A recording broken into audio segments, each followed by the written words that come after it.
gravar aqui. Que são as três principais doenças da aorta que nós vamos conversar hoje. Aneurisma de aorta, dissecção aórtica e a síndrome de Marfan.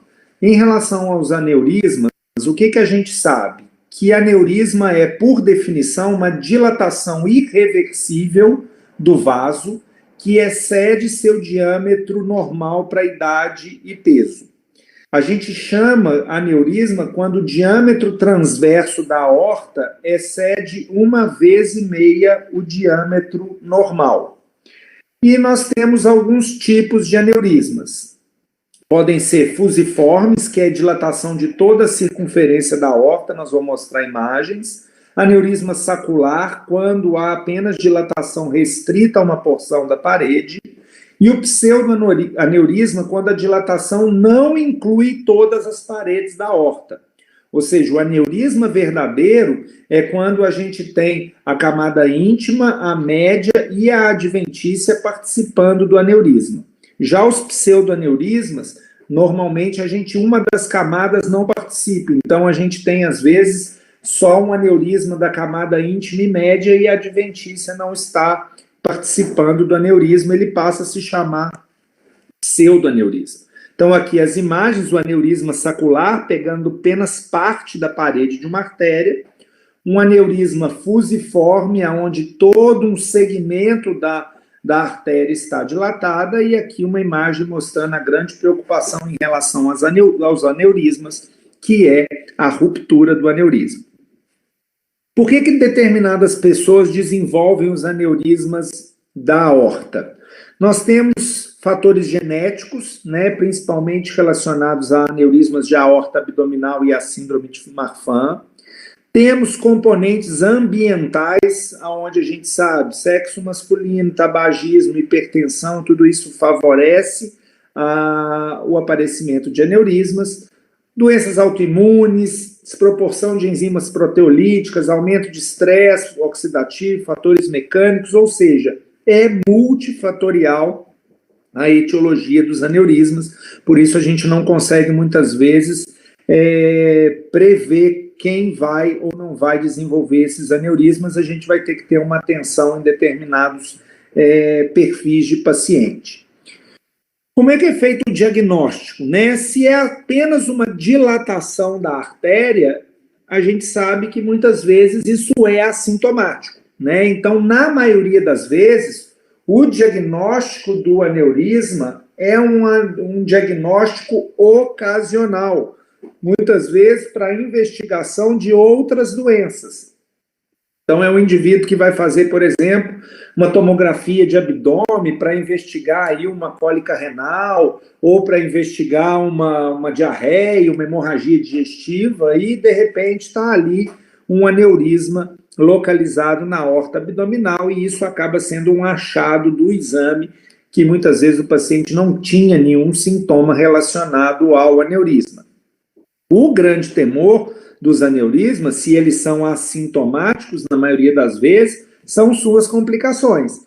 Se esse aneurisma disseca, que nós vamos ver para frente o que é, ou se ele se rompe, quando se trata de aneurisma de aorta, pensem vocês que é um acontecimento muito trágico, já que em poucas batidas do coração esse indivíduo pode perder todo a volemia com uma hemorragia interna. Então, é bastante catastrófico aí o diagnóstico da ruptura de aneurisma. Os aneurismas da aorta abdominal, eles podem, raras vezes, mas podem ser identificados no exame físico. Então, diante de uma palpação abdominal, especialmente se for um abdômen mais magro, a gente pode conseguir palpar o aneurisma e aí a gente vai observar que tem uma massa pulsátil e isso deve ser investigado para identificação do aneurisma. Vários exames de imagem podem nos auxiliar no diagnóstico dos aneurismas. Ecocardiograma, principalmente nos aneurismas de aorta torácica, tomografia, ressonância, todos esses exames, eles são bastante úteis porque eles são exames não invasivos e bastante eficientes no diagnóstico do aneurisma. Ainda hoje, é considerado padrão ouro para o diagnóstico a angiografia, que é aquele método invasivo com injeção de contraste para a determinação dos aneurismas. Mas é padrão ouro, mas está em desuso, né? Justamente por ser exame invasivo, com injeção de contraste iodado, o que muitas vezes, né, leva a nefrotoxicidade e às vezes até reações alérgicas ao contraste. Então, a gente hoje em dia raramente utiliza a angiografia, a gente prefere tomografia, ressonância e o ecocardiograma. Quando a gente pensa nos aneurismas torácicos, né, e aí nos aneurismas torácicos a gente pode ter aneurismas da aorta ascendente e da aorta descendente, a gente vê que a maioria são de aorta ascendente e arco aórtico, 60% dos casos, e a aorta descendente torácica, 40% dos casos. Na maioria das vezes, a etiologia é uma degeneração que o indivíduo desenvolve da camada média e da adventícia, né? Então vai havendo destruição dessas camadas e favorecendo a dilatação da artéria. E muitas vezes relacionados à síndrome de Marfan, válvula aórtica bicúspide e também aneurismas de etiologia familiar. A gente conhece bem a velocidade de crescimento desses aneurismas. Então, em média, eles crescem 0,1 centímetro ao ano. Isso favorece o acompanhamento desses pacientes, porque eu descobri que lá o indivíduo tem um aneurisma. E eu sei que, em média, ele cresce 0,1 centímetro ao ano, eu posso avaliar a velocidade de avaliação desse paciente. Se eu preciso avaliá-lo de 6 em 6 meses, anualmente, de 2 em 2 anos, para que eu não seja surpreendido com grandes aneurismas que nós vamos ver que tem chance maior de ruptura. Como é que a gente faz o tratamento dos aneurismas? E isso aqui é muito parecido tanto para os aneurismas torácicos quanto para os aneurismas de aorta abdominal. A gente vai indicar o tratamento dos aneurismas sempre que eles forem sintomáticos. Ou seja, se esse aneurisma dilatou e está comprimindo estruturas vizinhas, se esse aneurisma tem trazido sintomas para o nosso paciente, aí, claro, nós devemos indicar a cirurgia para aliviar esses sintomas. Mas e os indivíduos assintomáticos? Como é que a gente deve proceder? Se o cara não sente nada, a gente vai operar quando já tiver um aneurisma considerado grande, que seria maior ou igual a 5,5 centímetros de diâmetro, ou se a gente observar que ele está crescendo muito rapidamente, um aumento de em torno de 0,5 centímetro ao ano. Essa é a indicação mais clássica. Mas podemos também indicar se esse paciente já tiver, por exemplo, uma doença valvar aórtica com indicação de cirurgia. Vamos imaginar, esse paciente tem, além do aneurisma de aorta ascendente, ele tem uma estenose aórtica. E aí eu tenho indicação pela estenose aórtica de realizar uma troca valvar. Então, é claro, eu não preciso, já que eu tenho que abrir o tórax desse paciente e fazer a substituição da válvula dele, eu já resolvo um aneurisma quando esses aneurismas já tiverem mais do que 4,5 centímetros. Ou, em algumas circunstâncias específicas, aneurismas associados à doença de Marfan ou à aórtica bicúspide, a gente acaba operando esses pacientes com aneurismas menores, porque a gente sabe que a chance de dissecção e de ruptura de aneurismas associados a essas doenças é muito maior. Então, em resumo, ou quando o aneurisma é sintomático, ou dependendo do tamanho ou da necessidade cirúrgica desses pacientes, é que nós vamos indicar procedimentos nos indivíduos assintomáticos. Na aorta descendente fica mais fácil. Sintomático todos. Assintomático maior do que 5,5. Por que é mais fácil? Porque não tem doenças valvares que possam estar associadas. Então, a gente opera pelo critério ou de sintoma ou de diâmetro desse aneurisma, maior ou igual a 5 centímetros ou um aumento maior do que 0,5 centímetro ao ano. E os aneurismas abdominais? Esses sim são muito mais frequentes, são muito mais prevalentes do que os aneurismas de aorta torácica. Vejam vocês que em torno de 4 a 7% da população maior do que 65 anos, principalmente se forem do sexo masculino e tabagistas, eles têm uma chance de ter aneurisma de aorta abdominal. E sabemos que quando a gente fala em aneurisma de aorta abdominal, na grande maioria dos casos, esses aneurismas acontecem no segmento da aorta abaixo da saída das artérias renais. Então, normalmente, esses aneurismas estão localizados abaixo da cicatriz umbilical. A gente tem a cicatriz umbilical como uma referência para a saída das artérias renais. Então, como eles são infrarrenais, às vezes pode conseguir palpar uma massa, principalmente na região hipogástrica, ali abaixo da cicatriz umbilical. A etiologia, já diferente da etiologia dos aneurismas de aorta torácica, é a doença aterosclerótica e seus fatores de risco acabam sendo mais frequentes nessa população. Então, a gente sabe que sexo masculino e tabagismo aumentam a chance, mas também lembrar dos diabéticos, dos dislipidêmicos, obesos, tarará, todos aqueles fatores de risco para a doença aterosclerótica, eles acabam também aumentando a chance de aneurismas de aorta abdominal. Vejam vocês que a velocidade média de crescimento desses aneurismas abdominais são maiores. Eles crescem em torno de 0,4 centímetros ao ano. O torácico, 0,1 centímetro. Então, são aneurismas que crescem mais rápido, por isso a gente deve ter uma atenção maior para esses aneurismas. E quais são os riscos maiores de ruptura? Quem são os indivíduos que têm uma chance maior de romper?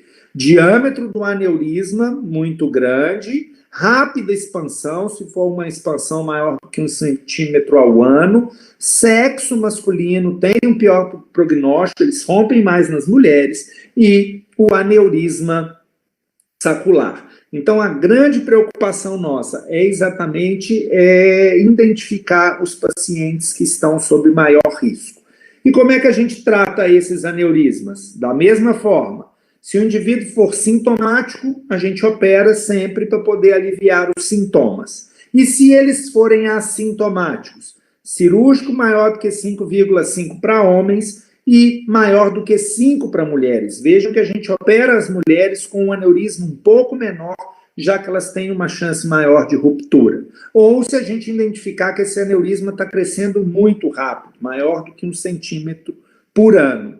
E lembrar que hoje o tratamento pode ser feito ou com cirurgia aberta, né, onde é feita a substituição do território do aneurisma por uma prótese, seja uma prótese de Dacron ou uma prótese de PTFE, ou podemos mais atualmente utilizar as endopróteses, ou seja, esses indivíduos colocam como se fossem grandes stents, ou seja, uma prótese que entra pela femoral e que vai ancorar no interior do aneurisma, evitando que ele continue expandindo. Então, a semelhança do implante dos stents nas coronárias, as endopróteses são métodos menos invasivos e cada vez mais utilizados na substituição desses aneurismas. Tá claro? Dúvidas em relação aos aneurismas, diagnóstico, então exames de imagem, né, ajudam a fazer o diagnóstico. Lembrar que muitas vezes esses aneurismas são identificados de maneira acidental, fazendo-se exames para outros motivos. E lembrar que a partir do momento que a gente identifica um aneurisma, a gente vai ter que acompanhar aquele paciente, realizando exames de tempos em tempos para poder ver qual o melhor momento de operar. Atingindo o ponto de corte para cirurgia, esse paciente deve ser operado, porque a partir daqueles valores de 5,5 centímetros, por exemplo, a chance de ruptura, a chance de complicações desses aneurismas passam a ser maiores. Tá claro? Dissecção aórtica, o que significa isso? Essa imagem é bem ilustrativa e eu acho que eu tenho outra. Aqui ajuda bem a gente entender o que é a dissecção.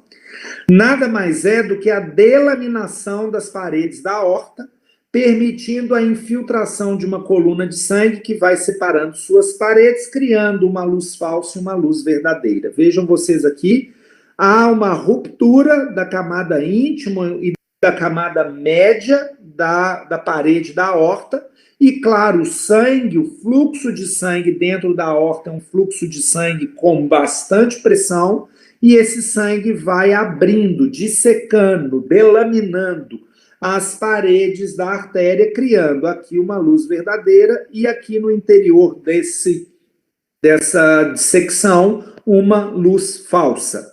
Qual é o risco disso também? Vejam vocês que aqui eu estou afilando a parede da aorta.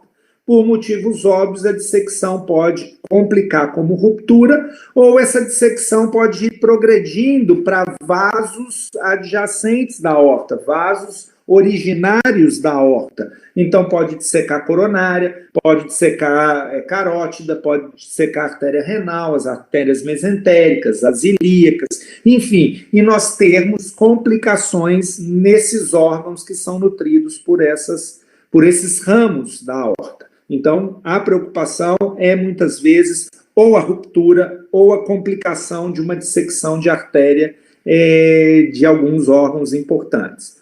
A gente pode classificar como aguda ou crônica. Uma dissecção aguda teria uma duração menor do que 15 dias e a crônica maior do que 15 dias. Mas esse conceito é menos importante. Nós vamos ver que a localização da dissecção é um dado mais importante. Tem um estudo clássico que chama IRAD, que mostra uma incidência de 2 a 3% de casos a cada 100 mil pessoas por ano.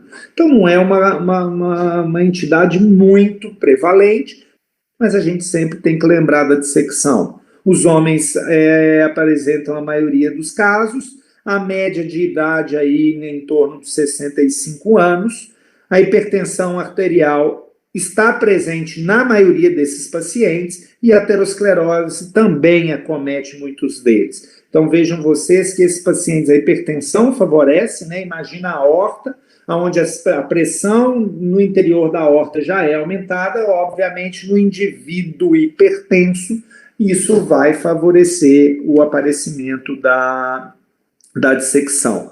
Além da hipertensão, predisposição genética, né? A gente sabe que tem pacientes que têm uma tendência à fragilidade vascular e a gente pode, né, indivíduos que têm parentes de primeiro grau com história de dissecção, eles estão mais suscetíveis a também desenvolver. A aterosclerose também, então vejam vocês, os fatores de risco tradicionais, né, das doenças cardiovasculares, eles acabam sendo implicados em quase todas as doenças. Então, é o que eu falei com vocês na primeira aula. A gente fala de tratar e prevenir hipertensão, porque isso evita doença coronária crônica, doença coronária aguda, insuficiência cardíaca, doença valvar, dissecção, aneurisma, ou seja, AVC, doença renal. Então, vejam vocês que controlando fatores de risco, por exemplo, hipertensão, diabetes, tabagismo, a gente está evitando uma série de doenças que complicam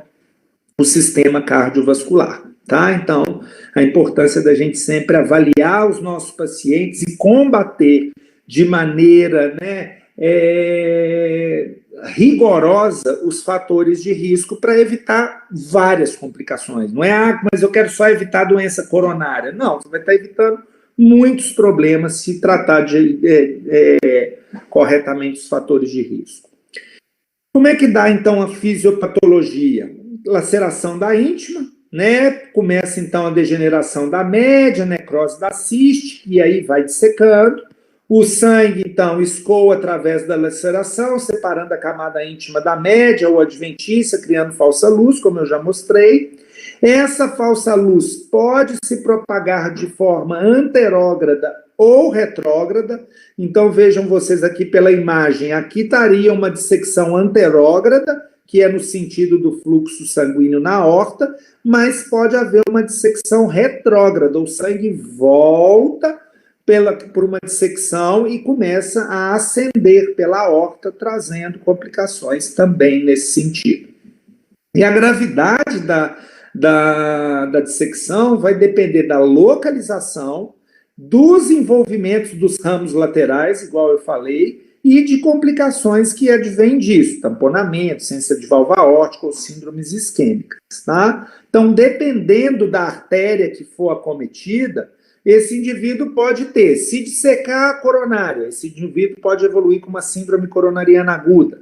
Se dissecar a carótida, ele pode evoluir com um acidente vascular cerebral. Se disseca a renal, ele evolui com insuficiência renal aguda. Se disseca a mesentérica, ele evolui com isquemia mesentérica aguda. Enfim, e assim sucessivamente as complicações dependendo do território que dissecar, além da aorta, que ela pode não se romper, mas pode trazer as complicações de dissecção de ramos, né? Como é que é feito o diagnóstico da dissecção? A dor, sem dúvida nenhuma, é o sintoma mais comum. É uma dor intensa, lancinante e que habitualmente irradia para o dorso. Sem dúvida nenhuma, o principal diagnóstico diferencial das síndromes coronarianas agudas. Então, simula a dor do infarto. É aquela dor em aperto no peito que pode irradiar para o dorso, com náusea, com sudorese de forte intensidade. Então, esses pacientes procuram um pronto-socorro e, obviamente, a primeira coisa que nós devemos pensar é síndrome coronária aguda, porque é muito mais comum que dissecção de aorta. Mas se nós começarmos a investigação do nosso paciente, o eletro não alterou, a dor não está tão característica, enfim, nós temos que, como diagnóstico diferencial, incluir a dissecção de aorta como uma possibilidade para aquela dor torácica, tá? Então, colocou o paciente lá na unidade de dor torácica, pediu o eletro inicial, pediu troponina, está acompanhando o paciente, troponina não altera, eletro não altera, e o indivíduo com dor, pensem que a dissecção aórtica pode ser uma possibilidade. Então, a avaliação inicial desses pacientes, a gente começa por excluir diagnóstico diferencial. Então, eletro, né, dosagem de enzimas cardíacas, dímero D, né, TEP pode dar dor torácica, TEP pode dar, né, complicações muito semelhantes, então nós temos que pensar nos diagnósticos mais comuns. Mas lembrar que a dissecção é uma possibilidade. E diante de uma suspeita de dissecção, nós temos que ir para exame de imagem. Ou podemos fazer o ecocardiograma, se a gente estiver pensando na dissecção de aorta torácica, ou podemos fazer tomografia abdominal ou torácica, se também a gente estiver pensando em dissecção, dependendo do território, tá? E em casos de pacientes estáveis, que estão bem, que estão tranquilos, a angiorressonância também é uma possibilidade. Mas lembrar que ela demora muito mais do que a tomografia, e a tomografia resolve bem, a ressonância, o paciente precisa ficar muito paradinho para ter uma ressonância de boa qualidade, e lembrar que um paciente com dor intensa dificilmente vai conseguir ficar muito quieto para realizar uma angiorressonância. Então, quase nunca a gente utiliza muito mais o eco transesofágico ajuda muito para ver a aorta descendente, e a angiotomografia também é uma possibilidade. Vejam vocês aqui um eco transesofágico, mostrando um orifício, aqui está a aorta, luz verdadeira, e o sangue entrando por esse orifício e criando uma falsa luz. Então, aqui a gente consegue localizar exatamente o ponto onde esse aneurisma, essa dissecção se iniciou, e podemos avaliar a extensão dessa dissecção, qual é o tamanho da dissecção, quais os vasos que essa dissecção está acometendo. E lembrar que podemos ter a dissecção clássica, né, que é essa, que vai dilacerando e vai progredindo, mas nós podemos ter variantes da dissecção aórtica. Por exemplo, uma úlcera aterosclerótica penetrante, que é o que a gente chama quando existe um pequeno ponto de dissecção, que não progrediu, que não delaminou muito a aorta, mas fica ali um pontinho de delaminação, e aquilo pode ser um ponto de dor e um ponto de risco de ruptura ou de progressão para a dissecção. Ou Essa dissecção ela pode se iniciar, ou seja, o sangue entra aqui na falsa luz, mas na hora que ele entra na falsa luz, pode haver os fatores de coagulação fazer com que se crie um hematoma dentro dessa parede, dessa falsa luz. E isso a gente passa a chamar de hematoma intramural. É uma grande sorte quando acontece isso com o indivíduo, porque aquele sangue coagulado, ele de alguma forma vai impedir que a dissecção progrida e também vai impedir a ruptura. Então é o organismo agindo, tentando evitar a dissecção, a piora desse quadro. O mais importante para a definição de tratamento é a classificação da localização da dissecção. E aí nós temos uma classificação que é a de DeBakey, mas a mais utilizada hoje é a classificação de Stanford, onde a gente classifica em A ou B. E qual que é a diferença da dissecção A para a dissecção B? Todas as duas nós estamos falando de dissecção de aorta torácica. A dissecção tipo A pega a aorta ascendente e a aorta descendente. E a dissecção tipo B pega só a aorta descendente. E qual é a diferença disso? Não temos dúvida nenhuma que a dissecção tipo A, por envolver a aorta ascendente, ela é muito mais grave. Por quê? Quem está aqui na aorta ascendente? Coronárias, válvula aórtica, que se essa dissecção chegar na base do folheto da válvula aórtica, pode levar a uma insuficiência aórtica aguda, né, a um desabamento da estrutura do folheto, e aí aquele indivíduo que não tinha nenhuma valvopatia, de repente desenvolve uma insuficiência aórtica grave e aguda. Isso é um quadro bastante grave, que pode levar rapidamente o paciente à morte. Ele não está adaptado àquele refluxo aórtico e vai fazer um aumento das pressões de enchimento, edema agudo de pulmão e todas as complicações. E também nós temos aqui tronco bracocefálico, carótidas, ou seja, chance de dissecar para sistema nervoso central. Então, quando os aneurismas acometem a aorta ascendente, eles são mais graves do que quando não acometem a aorta ascendente. E veja a diferença de tratamento dessas duas classificações. Quando a gente fala em dissecção aguda do tipo A de Stanford, na ausência de cirurgia, ou seja, se não for operado rapidamente, a mortalidade chega a ser 1 a 2% por hora durante as primeiras 24 horas. E se não tratada, a mortalidade é de 50% em uma semana, ou seja, esses indivíduos vão complicar. Então, a chance, quanto mais rápido, porque a mortalidade aumenta a cada hora que se passa a partir do início dos sintomas, a partir do início da dissecção. Então, é um quadro onde requer uma cirurgia de urgência para corrigir essa dissecção. E por que esses indivíduos morrem? Por isso que eu falei, disfunção da válvula aórtica, que leva a uma insuficiência cardíaca aguda, tamponamento pericárdico, pode esse sangue escoar para dentro do pericárdio, causando um tamponamento agudo, oclusão de arco aórtico, dissecção de coronária, dissecção de carótidas, levando a AVC. Então, são quadros que são potencialmente fatais. Agora, se esses pacientes forem tratados, se eles estiverem, forem diagnosticados rapidamente e forem submetidos à correção cirúrgica, a mortalidade passa a ser de 10% em 24 horas e 20% em 30 dias. Vejam que mesmo os indivíduos tratados, uma mortalidade de 20% não é uma mortalidade desprezível. Então é um quadro grave, é um quadro potencialmente fatal, mas a rapidez com que nós podemos abordar esses pacientes vai fazer bastante diferença. Já na dissecção do tipo B, quando disseca só da subclávia, veja que aqui é a artéria subclávia esquerda, então dissecção do tipo B é quando a dissecção acontece abaixo da saída da subclávia esquerda, a mortalidade em 30 dias é de 10% e atinge até 25% em pacientes que desenvolvem isquemia renal, isquemia mesentérica, parará, porque aí ela continua dissecando lá para baixo, trazendo algumas complicações. mas é um quadro com uma mortalidade em 30 dias bem menor do que essa, que é de 50% em uma semana, passa a 10% em 30 dias. Então, não precisa tanta correria, tanta emergência no tratamento da dissecção do tipo B.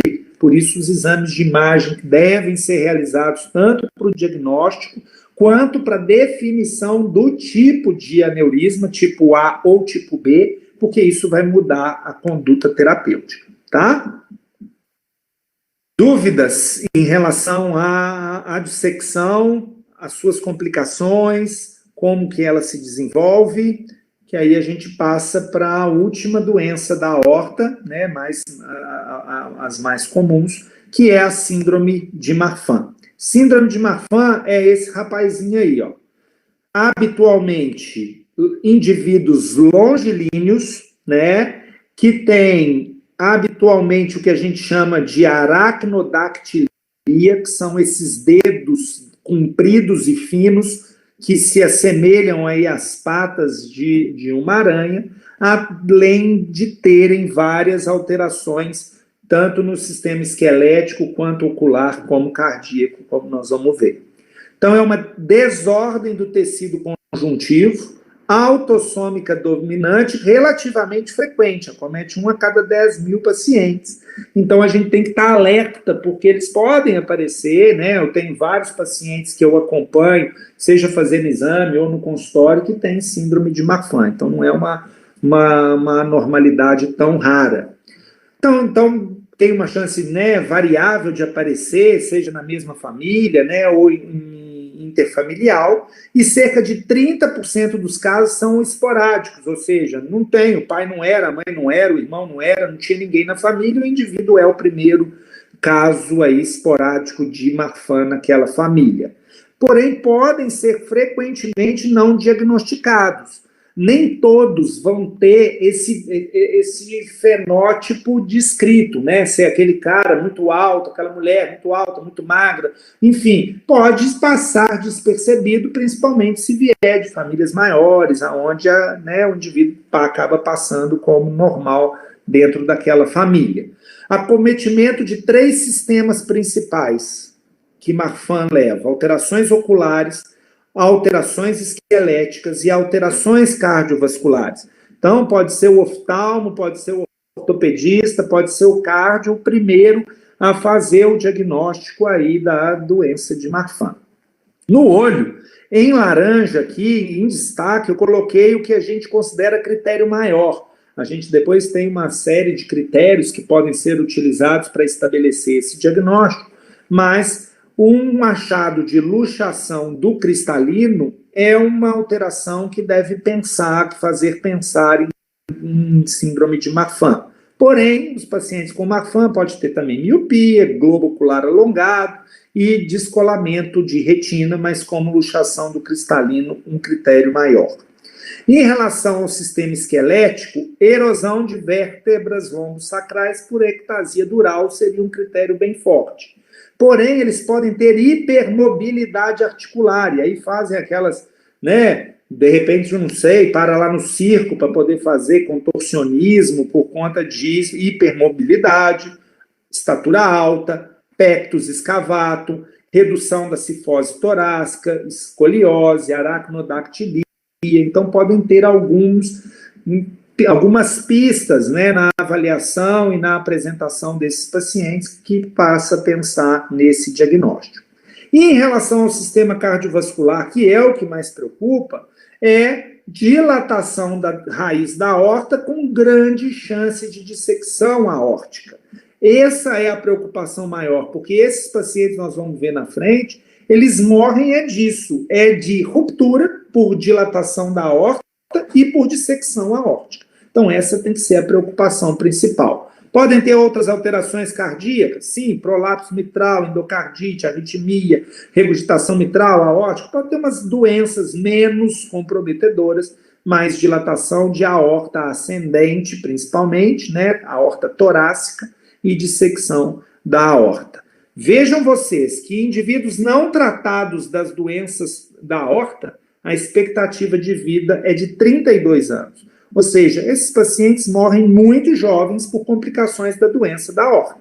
Agora, se forem acompanhados desde jovens, identificados e tratados adequadamente com procedimento cirúrgico, eles vão ter uma expectativa muito próxima da expectativa da população geral, aí em torno de 70 anos.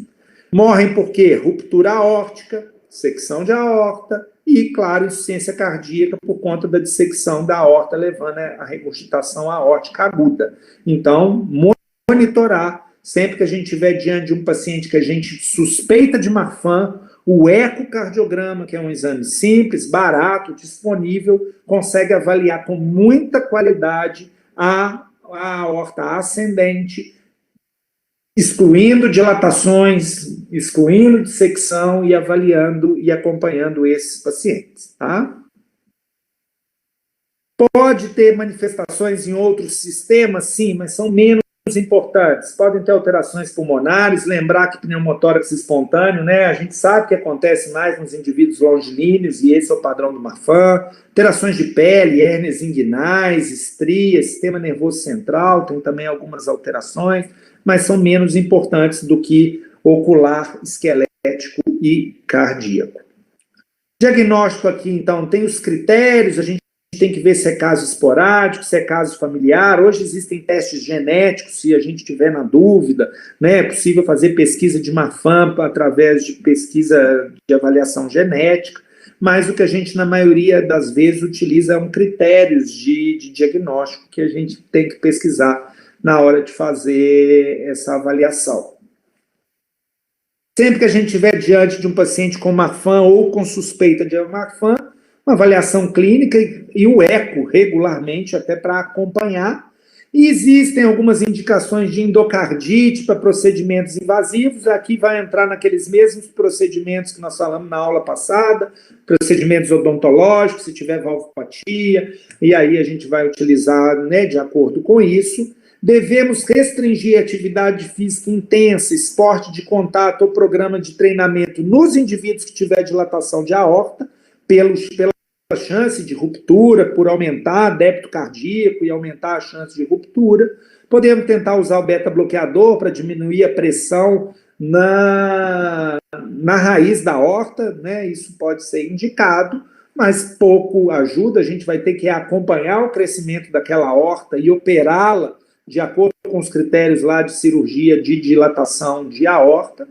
E lembrar da gestação, né? Orientar em relação aos filhos dos portadores de Marfan, já que é uma autossômica dominante, a possibilidade de 50% dos filhos herdarem a síndrome, né? Então, tem que orientar a pessoa, claro que ela pode ter seus filhos e correr esse risco, mas deve caber essa orientação aí pré-gestação, e lembrar que durante a gestação, durante a gravidez, a chance de complicações podem ser grandes, principalmente se for parto por via vaginal. Então, às vezes, dependendo do tamanho da raiz da aorta, do perfil da portadora de Marfan, pode-se optar por realizar cesárea, não esperar chegar a termo. Enfim, aí é uma discussão conjunta com a obstetrícia para avaliar melhor, evitar riscos maiores para essa mulher durante o trabalho de parto. Como é que nós vamos monitorar a doença? Eco, né, que vai acompanhando, medindo o diâmetro da raiz da aorta e, dependendo da necessidade, a gente pode passar a usar tomografias, que tem, às vezes, medidas mais acuradas, podemos usar ressonância, né, enfim. Vamos utilizar exames de imagem para acompanhar o diâmetro da raiz da aorta e lembrar que nos indivíduos com Marfan, às vezes a gente não espera a aorta ascendente chegar a 5,5. Às vezes a gente opera com 4, 4,5, 5, e aí vai diferente, dependendo da diretriz que a gente avaliar, mas vai ser uma abordagem mais precoce, porque a gente sabe que os indivíduos com Marfan têm um risco maior de dissecção e ruptura, então a gente não deixa essa aorta crescer muito e para não correr o risco de complicação, tá? Aí aqui os critérios, mas normalmente, né, 5, 4,5, vai haver, né, conflito aí dependendo da literatura que a gente utilizar, mas que fica aí a dica que é menos do que no indivíduo normal. E aí, como é que se opera esses indivíduos? E é o mesmo modelo de cirurgia dos indivíduos que têm aneurisma de aorta ascendente, independente de ter Marfan. É essa cirurgia que é chamada de Bentall de Bono, que é a colocação do tubo valvado, que vejam vocês aqui, nós temos aqui o local da válvula aórtica, aqui aneurismática, a aorta ascendente, e aí é colocado um tubo valvado, tem uma válvula biológica na ponta do tubo, aqui o tubo onde o sangue vai correr por dentro dele, então não há mais pressão sobre as paredes da aorta, com isso a gente elimina a chance de aumento do aneurisma e de ruptura, conecta as coronárias nesse tubo valvado e pronto, com isso a gente evita, né, o sangue passa a fluir dentro do tubo valvado e aí a gente evita a chance de ruptura e de dissecção. Beleza? Dúvidas? Marfan, secção e aneurismas? Acho que é bem tranquila também, uma aula bem direta, sem muito mistério, né? Mas vamos às dúvidas que vocês possam apresentar. Acho importante conhecer Marfan, é mais raro, né? Mas se a gente nunca falar de Marfan, ninguém faz diagnóstico, e a gente tem que preocupar especialmente por conta das complicações do coração, né? A cirurgia de tubo valvado até o momento só de peito aberto, né? Hoje a gente já tem substituição só da válvula aórtica por TAV, né? Que é um procedimento que é feito percutâneo, mas quando há necessidade da colocação, da substituição do aneurisma, correção de aneurisma e troca da válvula, aí não tem jeito, é cirurgia aberta mesmo. Arterite pode contribuir para a formação de aneurisma e dissecção? Sim, perfeito. Se a gente tiver por exemplo, a arterite por sífilis, que já foi muito comum, mas na época que a sífilis era uma doença mais prevalente, era comum esses indivíduos desenvolverem dilatação da aorta com insuficiência aórtica, né? Então pode ter mais o aneurisma, a dissecção é menos rara por arterites, mas pode haver sim também. Desculpa, perguntas parece, mas essas cirurgias são apenas com circulação extracorpórea? Sim, todas elas com circulação extracorpórea, tá? Não tem jeito de fazer, porque nós temos que interromper o fluxo de sangue ali na aorta, né? Então, por isso que a circulação passa pela máquina de extracorpórea, porque a gente vai precisar abrir a aorta, colocar o tubo, suturar a válvula, né, no seu local, e seria impossível a gente conseguir fazer isso tudo com o sangue circulando ali pela aorta, pela válvula aórtica, né? Então, por isso que a gente faz a circulação extracorpórea para resolver essa questão. Para fazer com que o indivíduo com essa síndrome não sofra, não tem nada que a gente possa. E não são todos os indivíduos. Eu tenho paciente com Marfan da família toda, o pai, a mãe, e ele tem Marfan e ele tem uma aorta que é de tamanho normal. Ele não desenvolveu esse aneurisma. Não são todos eles que vão desenvolver necessariamente. Ele tem outras alterações de Marfan, ele tem problemas oftalmológicos, problemas ortopédicos, mas ele não, até o momento, já é paciente, sei lá, de 50 anos de idade, que não desenvolveu essa dilatação. Então, possivelmente, não vai ser um acometimento que ele vai apresentar, vai ter uma sobrevida normal, né? Mas a gente tem que monitorar esses pacientes desde jovens, porque vocês viram que, em média, a morte chega aos 32 anos, então eles já começam a dilatar muito cedo. Não tem medicamento, nenhuma terapêutica eficaz em evitar a dilatação. É a própria doença que vai trazendo a degeneração da camada média e íntima e favorecendo a dilatação. Tá claro? Claro. Mas e se é hipertenso? Tem que tratar a hipertensão? Claro, né? Se a gente tem ainda um Marfan mais uma hipertensão, a gente está somando fator ali para poder agredir essa aorta, aumentar a pressão dentro dela e aumentar e trazer, né, dilatações mais precoces. Então, tratar todos os fatores de risco, né, de maneira bem eficaz, mas não tem muito o que fazer, não. Beleza? Mais dúvidas, pessoal? Não? Muito bem. Então, semana que vem, finalmente, a aula de insuficiência cardíaca. Leiam não acho que são 20 páginas só da diretriz, é a parte que fala do diagnóstico, do tratamento, é o que há de mais importante. Eu orientei já para vocês quais até onde é para ser lido. Respondam os casos clínicos e tragam as dúvidas para a aula. E a minha sugestão, não vale nota, não quero apertar ninguém, resolvam essas questões sozinhos, leiam a atividade, não precisa colar do colega, não precisa fazer em grupo, porque não vai ser avaliada. Eu acho que a oportunidade, insuficiência cardíaca é uma doença muito importante, vocês sabem disso, e a proposta do modelo da aula diferente é que eu sirva apenas para tirar dúvidas e trazer algumas informações adicionais, mas o aprendizado vai partir de vocês. Ler e tentar resolver as questões, e a partir daí que as dúvidas que surgirem na resolução das questões, trazer isso para a gente.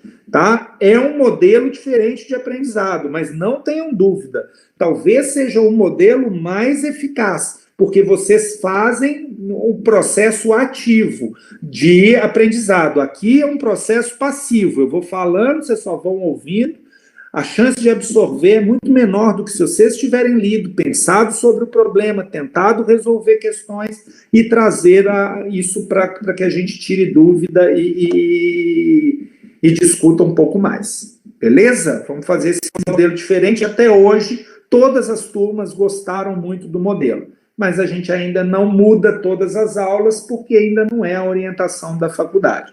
Mas eu acho que é um modelo bem legal, a aula fica mais dinâmica. Beleza? Um abraço para vocês, pessoal. Até amanhã. Até semana que vem. Boa semana. Grande abraço.